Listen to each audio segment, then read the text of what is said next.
حمدا لمن ميز الإنسان بالعقل واللسان والحمد لله رب العالمين وفضله على كثير ممن خلق بالإنعام والتكريم فإن استقام على طاعة الله استمر له هذا التفضيل في جنات النعيم وإلا رد في الهوان والعذاب الأليم.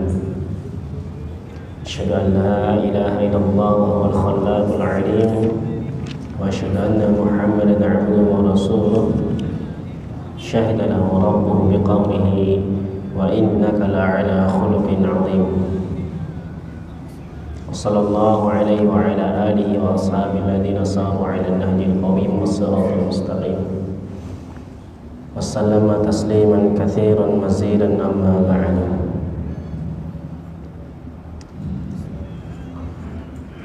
ya ikhwani kaum muslimin yang dirahmati Allah Subhanahu wa taala. Sebagai pengingat kepada kita semua,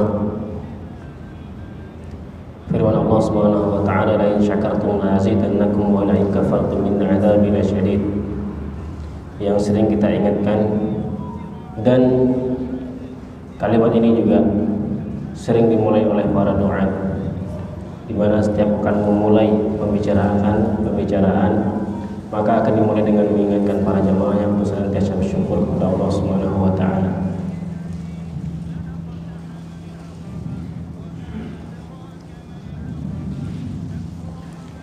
Kemudian firman Allah Subhanahu wa taala juga yang menjadi pengingat kita semua, fa asbahtum bi ni'matihi ikhwana. Kita bersyukur kepada Allah Subhanahu wa taala karena telah memberikan kepada kita ikhwan atau teman-teman yang soleh. Wa kuntum ala syafa hafratin minha fa anqadhakum minha wa kuntum ala syafa hafratin minan nari fa anqadhakum minha. Di mana teman-teman atau sahabat atau ikhwan yang soleh nanti di akhirat akan berdebat kepada Allah Subhanahu wa taala dan memberikan perdebatan yang sangat keras ketika melihat sahabatnya yang dimasukkan oleh Allah Subhanahu wa taala ke dalam neraka. Tidak terima kenapa sahabatnya yang ketika di dunia hadir pengajian bersamanya, yang ketika dunia sholat bersamanya, yang ketika selama hidup di dunia berpuasa bersamanya, ketika sampai di akhirat temannya masuk ke dalam neraka dan dia masuk ke dalam surga. Sahabatnya tidak terima kepada Allah Subhanahu wa taala. Maka dia akan berdebat kepada Allah Subhanahu wa taala. Kok dia dimasukkan ke dalam neraka? Humul ladzina yasumuna ma'ana wa yusalluna ma'ana. Orang ini berkata kepada Allah Subhanahu wa taala, humul ladzina ikhwanuna alladzina kanu yasumuna ma'ana wa yusalluna ma'ana. Kenapa kok dimasukkan ke dalam neraka?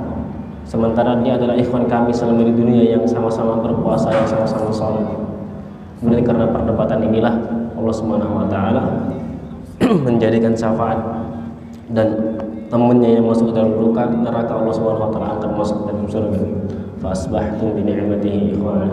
Dan ini merupakan sebuah kenikmatan yang luar biasa di mana Allah Subhanahu wa taala berikan kepada kita ikhwan yang senantiasa mengingatkan kita kepada akhirat. Karena biasanya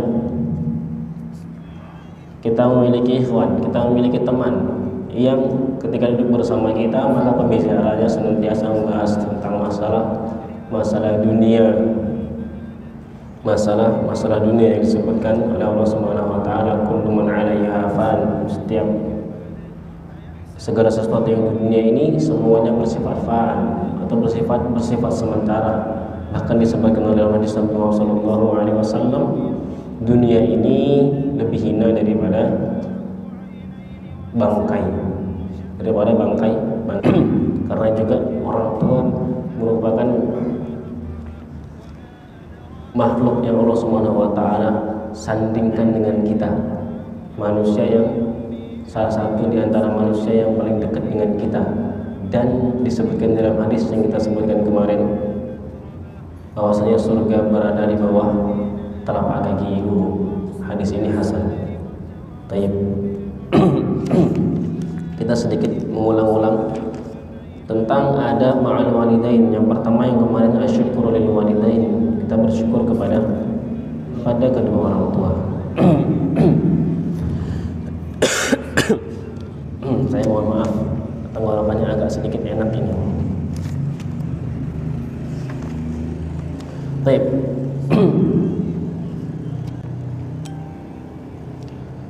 Kita yang pertama asyukuru lil walidain. Dalam hadis disebutkan rawahul Bukhari di dalam kitab Adabul Mufrad bi sanadin sahih. Hadis ini dengan sanadnya sahih an Sa'id bin Abi Burdah bin Abi Musa al-Asy'ari radhiyallahu anhu qala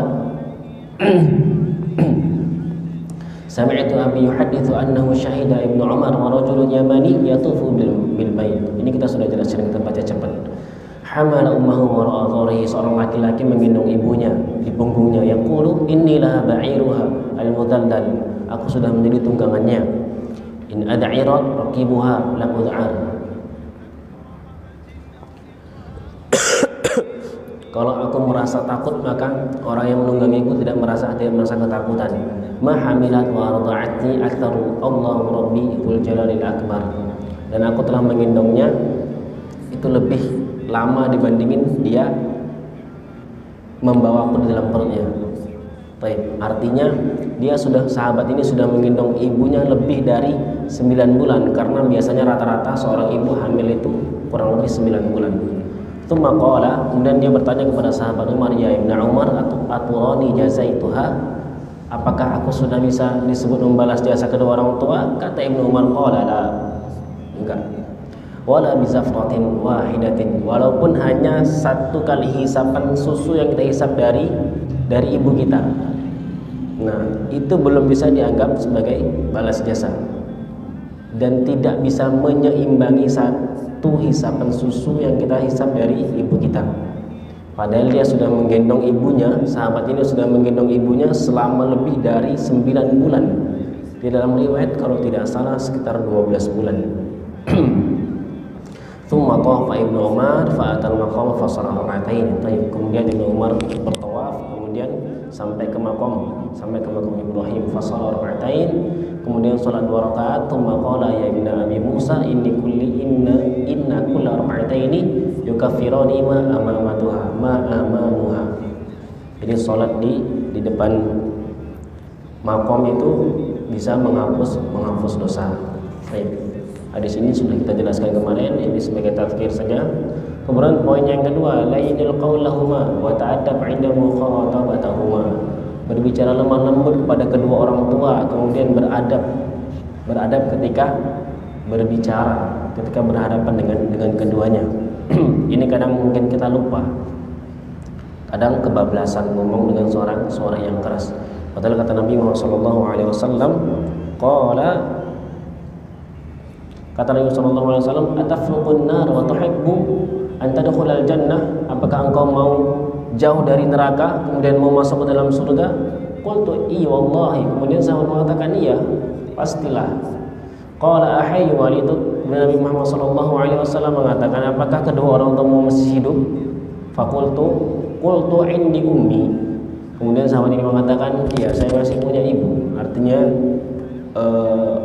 bapaknya atau ya abunya sudah meninggal dunia.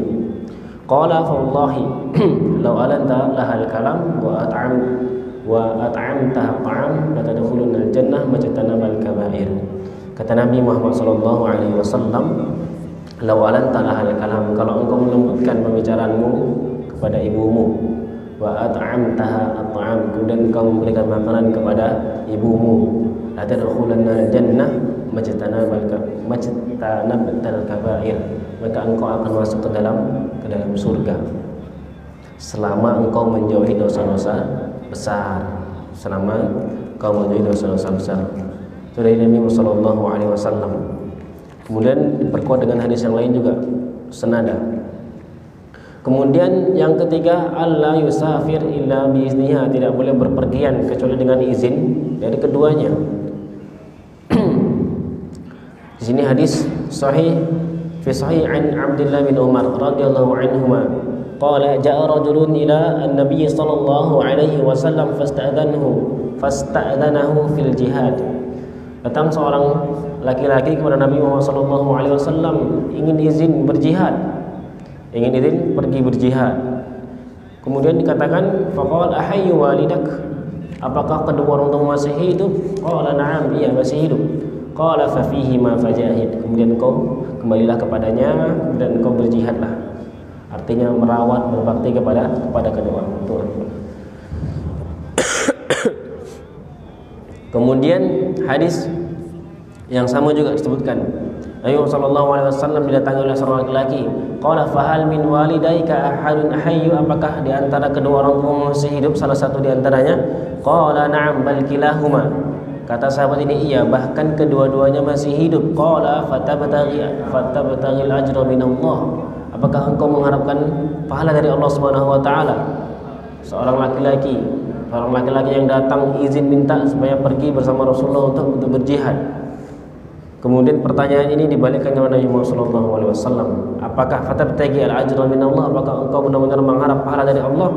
Qala na'am, iya benar. Qala farji' ila walidayk fa ahsin suhbatuhuma, kemudian engkau kembalilah kepada kedua orang tuamu, kemudian engkau perbaikilah akhlakmu kepadanya, berbaktilah kepada keduanya. Baik, itu menandakan bahwasanya faidah di sini disebutkan oleh Syekh taqdimu birrul walidain 'ala al-jihad, diutamakan kita itu berbakti kepada kedua orang tua dibandingkan dengan jihad. Nah, dalam hadis yang berikutnya, qad yakunu birrul walidain afdal minal jihad, bisa jadi berbuat baik kepada kedua orang tua, berbakti kepada orang tua itu lebih afdal, lebih utama dibandingkan dengan jihad. Baik. Kemudian yang keempat, poin yang keempat, ada muta'athur lisukh tuhuma. Tidak boleh membangkang, karena bisa membangkitkan murka kedua orang tua kita. Rawahu at-Tirmidzi wa hasanu 'an Abi Hurairah radhiyallahu anhu anna an-nabiy sallallahu alaihi wasallam kana yaqul thalathun da'watin mustajabat lahunna la syakka fihinna. Ada 3 doa yang diijabah oleh Allah Subhanahu wa taala, yang pasti diijabah oleh Allah Subhanahu wa taala, la syakka fihinna, ada taukidnya lagi dan itu tidak diragukan lagi. Yang pertama da'watul mazlum, doanya orang yang terzolimi. Yang pertama doanya orang yang terzolimi. Maka ketika kita terzolimi, maka berdoalah yang baik-baik. Ataupun di sini ada tekanan, ada wa'id bahwasanya kita tidak boleh menzolimi orang lain, berbahaya kalau sampai orang yang kita zolimi terucap kalimat-kalimat yang mendoakan keburukan bagi orang yang menzolimi. Baik.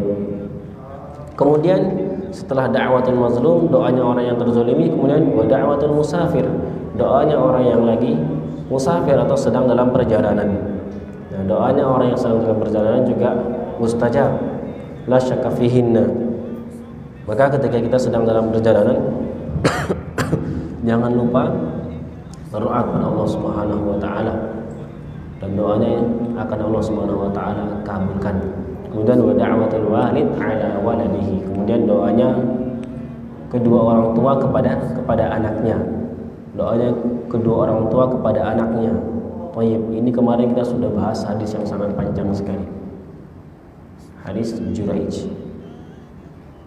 Baik. Juraij disebut sebagai seorang, kita singkat sedikit saja hadisnya sebagai pengingat. Juraij adalah seorang abid. Dia memiliki qas'ah, sebuah tempat ibadah khusus terbuat dari tanah. Di situ dia beribadah. Bahkan disebutkan di hadis ini bahwasanya beliau itu seorang abid, seorang ahli ibadah. yang hidupnya senantiasa digunakan untuk beribadah kepada Allah Subhanahu wa taala. Namun suatu ketika datang ibunya menghampirinya, kemudian berkata, "Ya Juraij, ana ummuk."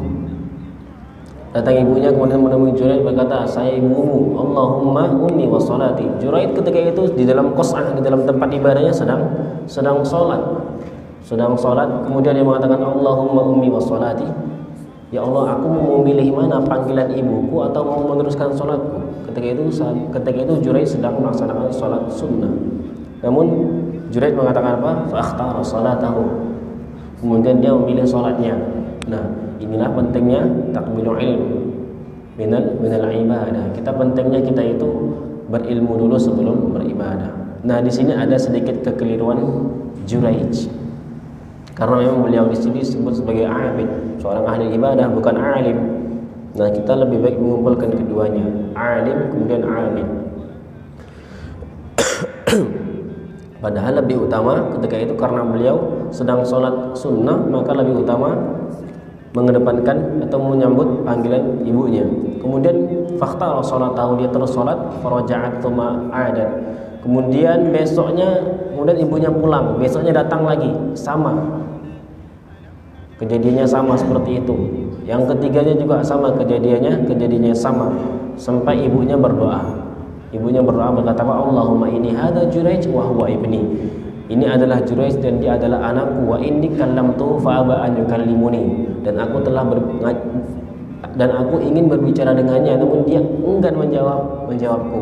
Kemudian katakan, "Allahumma fala tumithu hatta turiyahul mumisat." Ya Allah, jangan engkau matikan Juraij sebelum dia bertemu dengan mumisat, wanita berzina. Kemudian benar. Akhirnya di sini hadis yang panjang sudah kita bacakan kemarin. Datang seorang wanita yang ia menggoda Juraij karena Juraij seorang ahli ibadah, ia tidak tergoda sedikit pun.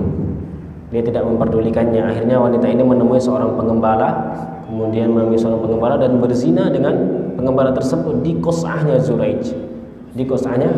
Kemudian lahirlah seorang anak dari hasil perzinahan pengembala kambing dengan wanita pezina tersebut. Nah, kemudian orang-orang mengatakan, kemudian wanita ini memfitnah bahwasanya itu adalah anaknya Juraij. Kemudian masyarakat berbondong-bondong datang ke qas'ahnya Juraij. Dia mengatakan, qas'ah ini punya siapa? Tempat ibadah ini punya siapa? Punya Juraij. Akhirnya Juraij dipanggil tanpa bicara panjang, disebutkan dalam hadis dia dipukulin sama orang banyak. Ketika itu dipukulin. Kenapa dipukulin? Kenapa saya dipukulin? Juraij mengatakan, karena engkau dipukulin karena engkau telah berzina dengan wanita ini dan ini adalah anakmu. Tayyib.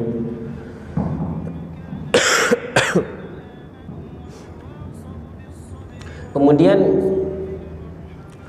kata Juraij, baiklah, biarkan saya sholat dulu. Dia sholat dulu, kemudian selesai sholat diusap kepala anak bayi tersebut, kemudian ditekan mulutnya. Di dalam hadis ini disebutkan di awalnya, lam yatakallam illa thalatha, la yatakallam fil mahdi illa thalatha. Tidak ada yang berbicara ketika bayi kecuali ada tiga. Yang pertama Isa ibnu Maryam, kemudian sahibu Juraij. Yang pertama itu Isa ibnu Maryam, bayinya Isa ibnu Maryam. Yang kedua sahibu Juraij. Yang ketiga orang yang lewat. Nah, kisah ini adalah bayi yang bisa berbicara ketika kisahnya Juraij. Dan ketika ditanya, siapakah bapakmu? Kata Juraij, ketika ditekan perutnya setelah selesai sholat, maka bayi ini menjawab bahwasanya bapaknya adalah pengembala kambing. Akhirnya semuanya jelas dan masyarakat ketika itu malu. Jangan mengatakan kepada Juraij, maukah qas'ah engkau kami bangun dengan emas? Enggak. Bangun seperti sebelumnya, bangun dari tanah. Dari poin kisah ini hadisnya masih panjang lagi, tapi poin di bawahnya kita nggak masuk di sana. Hadisnya panjang banget. Dan kemarin ini satu kali pertemuan yang kita bacakan di sini ya. Kemudian kata Juraij, walakin a'iduha turaban kama kana. Kemudian bangun kosnya itu dari tanah seperti sebelumnya. Poin pentingnya adalah kita lebih mengutamakan hal yang wajib dibandingkan dari hal yang sunnah, karena di awal Juraij membuat hati ibunya sedikit kesal sehingga ibunya, karena dia lebih mengutamakan sholat sunnahnya dibandingkan ibunya datang 3 kali, kemudian ingin ngajak bicara, panggil Juraij, namun Juraij tidak melanjutkan sholat sunnahnya sampai ibunya kesal dan berdoa. Dan ini juga peringatan bagi kita sebagai orang tua, hati-hati dalam berdoa, ataupun hati-hati dalam berucap. Apalagi doa seorang ibu, atau apalagi doa kedua orang tua yang dikatakan salathatun da'watun mustajabat la syakka fihinna. Kata Rasulullah SAW, salah satu di antara 3 doa yang akan pasti dijawab oleh Allah Subhanahu wa taala dan tidak diragukan lagi, itu adalah doa kedua orang tua. Hati-hati. Bahkan Juraij, seorang ahli ibadah, seorang abid, ketika didoakan kepada ibunya, yang dalam riwayat ini enggak dijelaskan apakah ibunya seorang abid atau bagaimana, tapi yang jelas posisi dia adalah sebagai seorang ibu, karena sedikit jengkel dengan Juraij karena tidak mau berbicara dengannya. Dan ibunya pun tidak tahu mungkin ketika itu Juraij sedang sholat. Akhirnya dia berdoa kepada Allah dan doa itu mustajab, dikabulkan. Kemudian doa itu kata Allahumma la tumidhu hatta turiyalahul mumisat. Jangan kau matikan Juraij sebelum dia bertemu dengan wanita berzina. Akhirnya memang dipertemukan dan terjadilah fitnah di sana, cobaan bagi Juraij. Baik. Dan poin yang ketiga, ketika ada masalah, mungkin kita enggak langsung main main hukum sendiri ya. Masyarakat datang kepada Juraij enggak tanya, langsung dipukulin, enggak tabayun dulu. Karena kaidahnya dalam Al-Qur'anul Karim, ya ayyuhalladzina amanu in ja'akum fasiqun binaba'in fatabayyanu. Kalau ada apa-apa, tabayun dulu, perjelas dulu. Kalau bahasa sekarang itu klarifikasi. Baik. Kemudian poin yang berikutnya, ketika dapat musibah, bagaimana caranya? Yang pertama Juraij mengajarkan kepada kita. Yang pertama, kita minta solusi kepada Allah dulu. Da'ani usolli, biarkan saya sholat dulu. 2 rakaat Juraij sholat. Kemudian setelah sholat, dia fatabassama tsumma masaha ra'sa as-sabi. Kemudian dia senyum, kemudian pegang kepala bayi. Dalam riwayat yang lain, dia pegang perutnya. Kemudian bayi ini diajak bicara, siapa bapakmu? Man abuk? Qala abi ra'idni. Abi adalah seorang pengembala. Maksud dia pengembala kambing. Baik. Nah, ini juga mengajarkan kepada kita ketika ada masalah, yang paling penting pertama adalah kita mengadu kepada Allah Subhanahu wa taala, kembali kepada Allah, kita adukan di doa-doa kita dan di sujud-sujud kita. Baik. Itu kisah singkat tentang Juraij. Kemudian yang kelima, khidmatuhuma. Ini sama hadisnya, senada dengan sebelumnya ketika seorang laki-laki, waqad ji'tu astashiruka, faqala, seorang laki-laki yang datang kepada Rasulullah sallallahu alaihi wasallam ingin mengajak berjihad. Kemudian astashiruka, kemudian katanya, bagaimana menurutmu ya Rasulullah? Faqala hal laka min ummin, apakah kau masih punya ibu? Qala na'am. Qala falzamha fa innal jannah tahta rijlaiha. Maka engkau baliklah, berbaktilah kepada kedua orang tuamu, karena sesungguhnya jannah itu di bawah telapak kaki ibu. Baik. Hadis ini hasan. Kemudian kemarin ini sudah kita bahas dulu sedikit lagi. Ad-du'a lahuma ba'da mautihima wal istighfar lahuma. Poin yang keenam, kita diperintahkan untuk mendoakannya setelah kedua orang tua kita meninggal, salah satu di antaranya atau keduanya.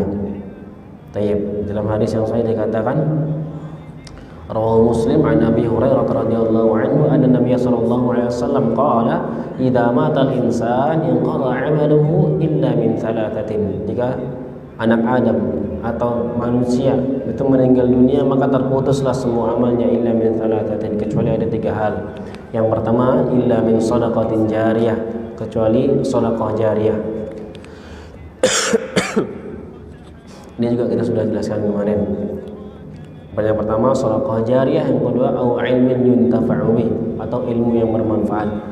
Maka kemudian yang ketiga awaladin soleh yad'u lahu, atau anak yang soleh mendoakan kepada orang yang sudah meninggal, Yang pertama yang tidak terputus ketika kita meninggal dunia adalah sedekah jariyah. Maka perbanyaklah sedekah, apalagi sedekah yang bermanfaat. Misalnya pembangunan sumur, pembangunan masjid, dan sedekah yang lainnya yang bisa memberikan kita pahala, yang bisa mengalirkan kita pahala ketika kita meninggal dunia. Dan ini sudah ditunjukkan oleh seorang sahabat Utsman bin Affan yang hingga saat ini omsetnya masih ada di Madinah, dan pahala itu terus mengalir. Dan dia juga mengajarkan, hadis ini mengajarkan kepada kita bahwasanya semuanya akan terputus. Mungkin harta kita yang miliaran itu juga akan terputus dan tidak akan berguna, bahkan itu akan ditanya oleh Allah Subhanahu wa taala. Kecuali illa min shadaqatin jariyah, kecuali yang sudah kita sedekahkan. Nah, ini enggak motivasi supaya orang sedekah berikan kepada saya untuk bisnis, enggak, beda kasusnya. Nah, kalau ada ustadz yang ngajak sedekah, ataupun ada orang yang berpeci di luar sana minta sedekah pembangunan panti asuhan atau pembangunan masjid-masjid, coba tanya lagi. Karena saat ini banyak sekali manusia-manusia yang mengatasnamakan sedekah atau menjual ayat-ayat Allah, wa yashtaruna bi ayati tsamanan qalila, menjual ayat-ayat Allah dengan harga murah, mengatasnamakan A B C D E, mengatasnamakan Islam, aksesorisnya Islam. Tayyib. Nah, bahasa yang tepat buat mereka yang suka minta untuk kepentingan pribadi, bahasa yang tepatnya pengemis. Nah, ada pengemis ini, ada yang jelas nampak, ada yang gak nampak. Sama kayak maling, ada yang nampak dia maling. Biasanya nampak maling yang gak berdasi. Atau biasanya yang suka minta-minta itu, yang nampak biasanya luhu pakaiannya. Tapi sekarang beda. Orang yang minta-minta mengatasnamakan sedekah untuk kepentingan A, kepentingan B, kepentingan C, atau mengatasnamakan kepentingan Islam, itu mereka biasanya pakainya bersih. Nah, itu lebih hati-hati. Ini lebih baik kita bersedekah dengan yang jelas-jelas saja. Misalnya ada pembangunan masjid dan kita tahu, atau misalnya ada teman-teman atau saudara-saudara kita yang membutuhkan. Itu yang lebih utama. Baik. Apalagi sedekah yang pakai ayat-ayat yang dijual. Disebutkan mathalul ladzina yunfikuna amwalahum fi sabilillah kamathali habbatin ambatat sab'a sanabila fi kulli sumulatin mi'atu habbah. Ketika berbicara di depan itu memberikan motivasi kepada jamaah untuk bersedekah, ujung-ujungnya sedekah untuk dirinya dan untuk usahanya. Waliyadzubillah. Dan itu adalah orang-orang yang menggunakan kalimat yang hak bertujuan untuk batil. Kaidah fikih namanya kalimatul haq uridu biha al batil. Yang dia sebutkan ayatnya benar, yang dia bacakan hadisnya benar, tapi yang dia maksud dari ayat dan hadis itu adalah kebatilan. Baik. Jadi silakan bersedekah, kita sama-sama bersedekah. Baik, kemudian au ilmin yuntafa'u bih, atau ilmu yang bermanfaat. Ilmu yang bermanfaat inilah yang bisa bermanfaat bagi kita. Salah satu yang bisa bermanfaat ketika kita sudah meninggal dunia, maka carilah ilmu, kemudian sebarkan ilmu itu. Mungkin ilmu kita sebatas bisa baca surah Al-Fatihah. Kita ajarkan kepada anak kita cara baca surah Al-Fatihah dengan benar. Insya Allah selama ia menggunakan surah Al-Fatihah itu selama hidupnya, digunakan ketika sholat, kita juga kebagian pahalanya. Baik. Nah, kalau sekarang lagi viral itu ya, lagi viral di Facebook, di Instagram juga lagi viral seorang dokter yang mengajarkan qiraah al-hafiz tentang berhenti wakaf nih. Ihdinas siratal mustaqim siratal ladzina an'amta 'alaihim. Ini cerita lama. Ini cerita lama. Baik. Kalau dibahas dari awal lagi dibaca alhamdulillahirabbil alamin, itu lebih bahaya lagi. Kalau masih berhenti di sana, dalam riwayat Al-Hafiz memang berhenti di sana, lebih utama diteruskan hukumnya sunnah. Baik. Syekh itu mengajarkan benar. Masya Allah, luar biasa Syekh itu. Syekh itu sama dengan ada seorang ustadz juga di Pekanbaru. Kalau dia baca Al-Quran itu Masya Allah, luar biasa. Itu jangan sampai ada nada sedikit pun, langsung disuruh pulang kemudian. Kita setoran surah Al-Fatihah pakai nada, pulang. Kayak gitu. Persis bacaannya sama Syekh itu. Ya, Masya Allah, luar biasa. Orangnya bersanad. Nah, belakangan ada ikhwan-ikhwan yang dia juga bersanad. Dia bagaimana caranya supaya bacaan kita itu enggak lari dari kaidahnya tapi enak didengar gitu. Kan kalau kita lihat di musabaqah, kalau nggak salah kemarin siapa yang juara 1 ya? Muhammad Takrim gitu ya Pak ya. Ada anak kecil dari Bangladesh. Coba tuh di YouTube tulis Muhammad Takrim. Masya Allah. Dengarkan bacaannya, dia biasa aja. Cuman kita dengernya enak. Dia bacanya biasa aja, kita dengernya enak gitu. Jadi enggak monoton banget, harus rata aja.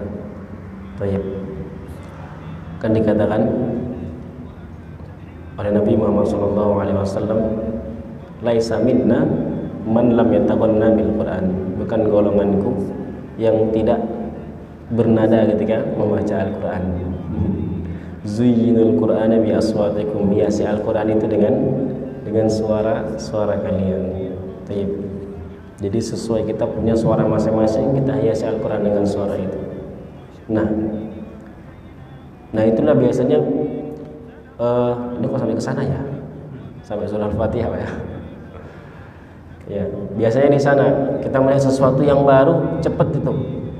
Wah, ini harus dilihat juga sama orang lain. Sama kayak kemarin sebelum itu, tapi sudah lama sih, seorang ustadz yang mengatakan bahwasanya kotoran kucing itu tidak najis. Habis ustadznya diserang habis-habisan. Kasihan. Padahal yang disampaikan perkataan ulama. Dan dia mengatakan secara ilmiah, ulama ini mengatakan begini, ulama ini mengatakan begini. Habis ustadznya. Alhamdulillah. Nah ini direkam ini kan. Kalau misalnya itu ustadznya alhamdulillah juga ngomong bahwasanya anjing itu boleh dimakan atau anjing itu enggak najis. Kalau ustadznya ngomong kayak gitu lebih parah lagi ya bagi. Padahal di dalam mazhab Imam Malik memang anjing itu bisa dimakan. Anjing itu tidak najis. Nanti dipotong videonya habis diserang ustadznya. Baru mengatakan kotoran kucing enggak najis saja sudah diserang habis-habisan. Karena menurut mereka itu merupakan sebuah ilmu yang baru. Jadi dipotong, di-share, semuanya tahu. Ustadz ini bilang kotoran kucing enggak najis. Nah ustadz yang lain ngomentari juga, tapi enggak adil. Komentari kalau mau komentari pakailah perkataan ulama, jangan pakai perkataan pribadi, enggak bisa. Baik. Sama kayak tadi misalnya ustadznya bilang anjing itu boleh dimakan atau anjing itu tidak najis, sah-sah saja. Coba aja lihat di YouTube pendapat Syekh Sa'ad Al-Kamali, itu pendapatnya Imam Malik. Walaupun Imam Malik di situ keluar dari jumhur. Tapi kan itu semua argumen berdasarkan dari perkataan ulama. Bantah secara ilmiah saja, nggak usah ngajak ribut. Begitu. Tapi begitulah luasnya ilmu. Kemudian kita kembali ke kitab. Kemarin masih poin yang ke-6, baik addu'a lahu wa ba'da mautihima. Kita mendoakan keduanya setelah keduanya meninggal. Wal istighfar lahu, dan juga istighfar untuk keduanya. Innallaha 'azza wa jalla yarfa'u darajah li 'abdi shalih. Allah Subhanahu wa taala mengangkat hamba yang saleh itu derajat fil jannah, kemudian di dalam surga diangkat derajatnya. Fayaqulu ya Rabbi anna li hadhihi, kemudian dia mengatakan kepada Allah, ya Rabb, ini kok saya diangkat derajatnya, ini dari mana? Dia mengatakan begitu kepada Allah Subhanahu wa taala. Fayaqulu bi istighfari waladik laka, ini adalah istighfar, mohonan ampun anakmu untukmu, ya sudah meninggal, diangkat derajatnya karena adanya istighfar, mohonan ampun dari anaknya, maka dia diangkat derajatnya oleh Allah Subhanahu wa taala. Maka ini juga poin penting yang bisa kita ambil dari hadis ini adalah kita senantiasa mendoakan kedua orang tua kita setelah ia meninggal. Itu salah satu cara kita disebut sebagai anak yang berbakti, atau nggak tahulah ciri-ciri orang soleh itu anak yang soleh bagaimana, tapi kita senantiasa mendoakan kedua orang tua kita untuk diampuni dosanya oleh Allah Subhanahu wa taala. Semoga kita dengan itu mendapat salah satu ciri untuk disebut sebagai anak yang soleh. Kita mendoakan keduanya di tempat-tempat doa-doa mustajab kita. Setelah ketika sujud, di antara azan dan iqamah, ketika sholat tahajud, kita senantiasa mendoakan kedua orang tua kita. Di sujud-sujud kita doakan keduanya. Jangan luput dari doa-doa kita. Doa untuk diri kita, kedua orang tua, dan juga doa untuk kaum muslimin. Baik. Kemudian yang ketujuh ini pembahasan terakhir kemarin. Anta tasaddaq anhuma ba'da mautihima. Kita dianjurkan untuk bersedekah untuk keduanya setelah meninggal dunia. Ini pembahasan yang kemarin agak sedikit rentan. Bahasanya agak sedikit vulgar kemarin ya, kita pakai bahasa itu. Fa fi sahihain an Aisyah radhiyallahu anha anna rajulan qala lin nabi sallallahu alaihi wasallam. Ini kita baca cepat aja lah. Inna ummi uftutilat. Seorang laki-laki berkata kepada Nabi Muhammad sallallahu alaihi wasallam, ibunya telah meninggal dunia dan tidak sempat berwasiat nafsuha, wa adunnuha law takallamat tasaddaqat fa hal laha ajrun in tasaddaqtu anha. Qala na'am. Dia mengatakan, ya Rasulullah, kalau saya bersedekah apakah dapat pahalanya? Rasulullah sallallahu alaihi wasallam menjawab, na'am, iya, dapat pahalanya. Jadi perbanyak kita sedekah, untuk kedua orang tua kita yang telah meninggal dunia.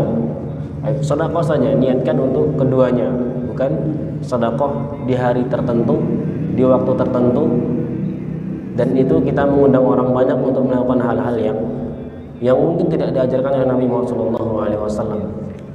Baca Al-Quran saja itu merupakan hal yang diajarkan oleh Nabi Muhammad SAW. Tapi ketika kita baca Al-Quran di kuburan, itu sudah menjadi haram hukumnya. Kenapa? Karena ada hadis yang melarangnya, ada hadis khusus. Ketika kita membaca Al-Quran, ketika ruku di dalam sholat, itu haram. Kenapa? Karena memang ada hadis khusus melarang kita baca Al-Quran di waktu itu. Ketika kita baca Al-Quran di dalam WC, haram hukumnya. Kenapa? Karena memang di dalam situ ada pelarangan khusus kita membaca Al-Quran. Walaupun hadis umumnya menjelaskan kepada kita, man qara'a Al-Quran, man qara'a harfan min kitabillah, iqra'ul Quran fa innahu ya'ti yaumal qiyamah syafi'an li ashab. Banyak sekali hadis-hadis yang menjelaskan kalau kita itu harus membaca Al-Quran. Tapi ketika di kuburan, ketika waktu ruku, ketika di dalam WC, itu dilarang. Sama halnya ini. Ketika bersedekah, memberikan makan atau sedekah untuk orang itu diperbolehkan. Di dalam hadis ini bahkan dianjurkan.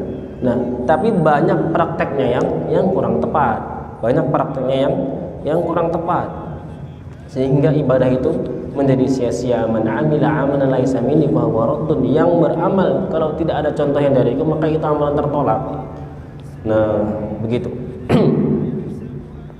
Nah, kan kebiasaan sebagian masyarakat di Indonesia, habis ada mayat meninggal dunia, kemudian lagi tertimpa musibah, kemudian di hari pertama, kedua sampai ketujuh dibuatkan makanan,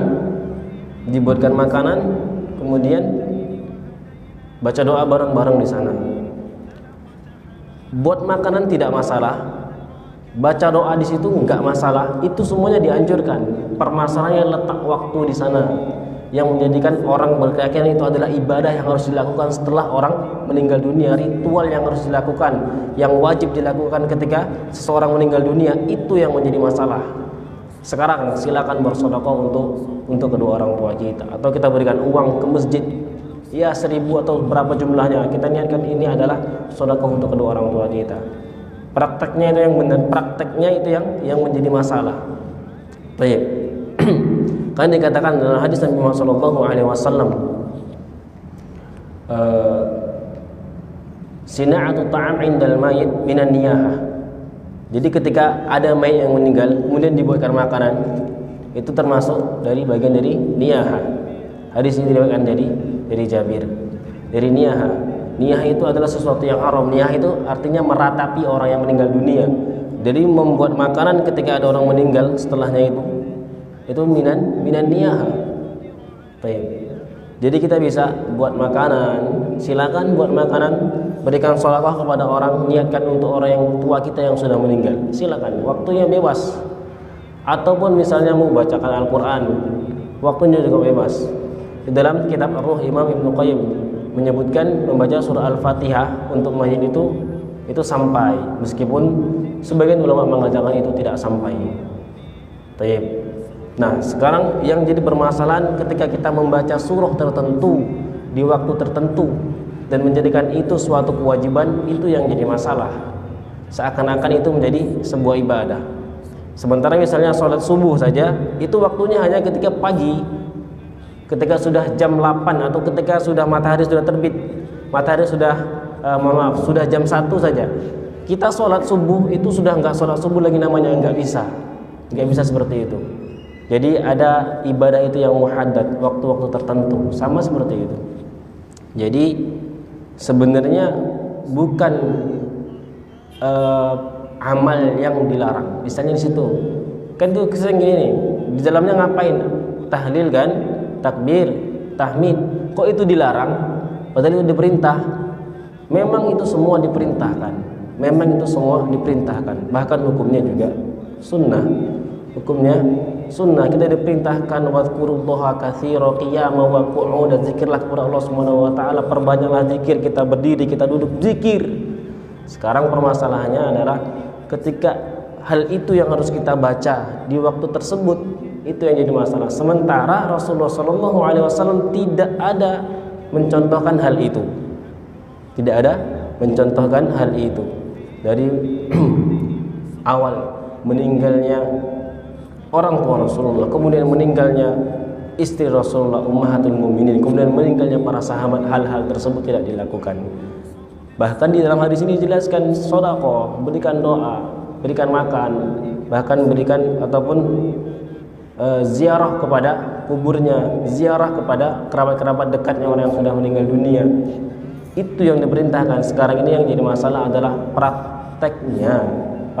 Karena sedikit saja kita menyeleweng di dalam ibadah, maka ibadah itu tidak terima. Kemudian yang ke-9, ziarah. Yang keberapa? Yang ke-8 ya? Oh iya, masih yang ke-8 ternyata nih. An yasilal muslim aqaribihi wa asdiqaihima ba'da mautihima. Menyambung seorang muslim hendaknya menyambung silaturahim kepada kerabat dekat orang tua kita yang sudah meninggal, setelah meninggal. Di sini hadisnya juga panjang. Kita mau selesai bab ini malam ini. Inna min abarril birri silatar rajuli ahlu wuddi abihi ba'da an yuwalliya. Jadi salah satu di antara hal yang baik atau salah satu di antara perkara yang kita disebut sebagai anak yang bisa birrul walidain adalah silatar rajul ahla wuddi abihi. Seorang laki-laki itu menyambung tali silaturahim enggak juga. Memperdekat hubungan kepada orang-orang yang dekat dengan bapaknya. Teman-teman nih, misalnya si A sama si B dekat, dia punya anak. Jadi ketika meninggal, kita kunjungin orang-orang yang dekat dengan bapak kita. Kita kunjungin kerabat-kerabat dekatnya, atau ibu-ibu kita punya kerabat dekat, kita kunjungin. Itu maksud dari hadis ini.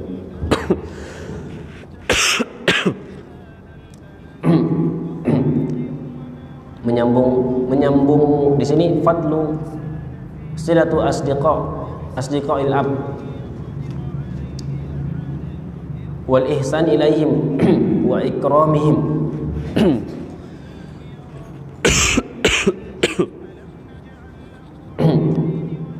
Jadi keutamaan seorang yang menyambung kerabat seorang bapaknya ya, di sini bahasanya kayak mana sih yang pas, begitulah pokoknya. Jadi itu juga termasuk sebagai birrul walidain, kita berbakti kepada kedua orang tua. Kemudian yang berikutnya hirsus sahabah ala imtithali li amri li qauli Nabi sallallahu alaihi wasallam. Ini sama dengan hadis sebelumnya. Sahabat itu sangat cepat sekali mencontoh Nabi Muhammad sallallahu alaihi wasallam. Kemudian yang ke-9 ziarah qabrihima ba'da mautihima. Ziarah kubur kedua orang tua kita setelah meninggal dunia.